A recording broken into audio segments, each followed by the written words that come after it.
Dream vein. Story.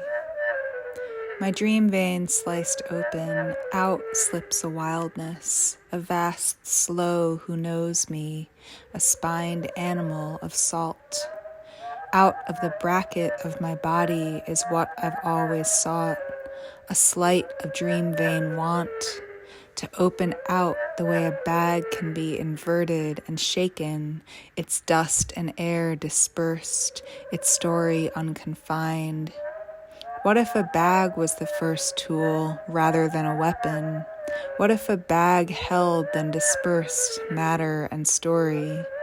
A leaf, a gourd, a shell, a net, a bag, a sling, a sack, a bottle, a pot, a box, a container, a holder, a recipient. The story goes inside. Inside the story lives a ripe zero. Inside the story is an exit from the isolate self. Inside the story, an excision of solidity. The story makes porosity safe, tunes time's flow.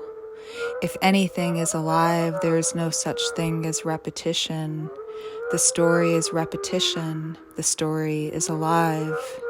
The story seeks a dream vein, seeks to be formed by a body's open strait of want. The dream vein seeks a story's form to offer its want a name.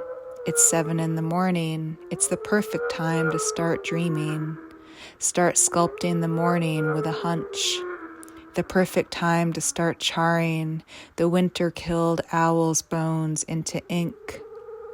Cull allula ulna coracoid, mourn them black through flame. Then write what the owl sang to the fire, what she let go.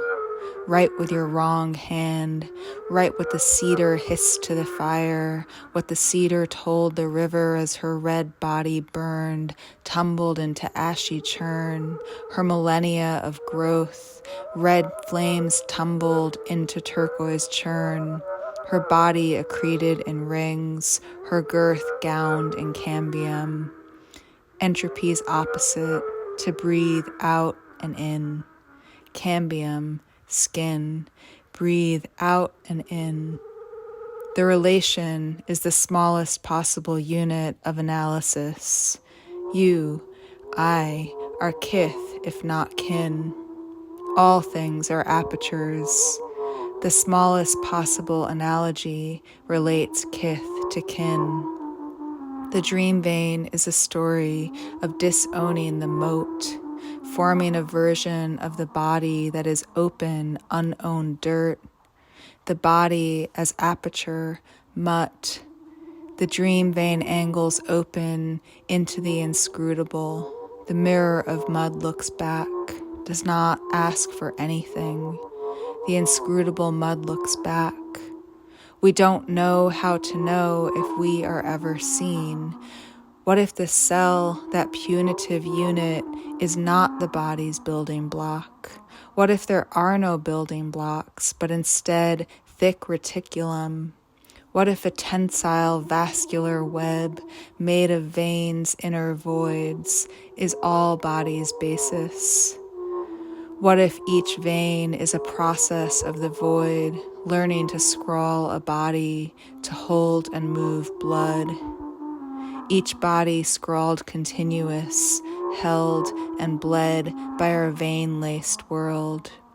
Our vein-made world circulates, disowns ownership, constraint. Each body a vibrant aperture, a mongrel joy. The dream vein rests authorship, keeps reciprocity, a smoldering, vital joy. The dream vein, a fold of echolocation. The self is only echo, locate by refrain. Refrain can mean to reprise or to withhold. Refrain traced back yields both bridle and break.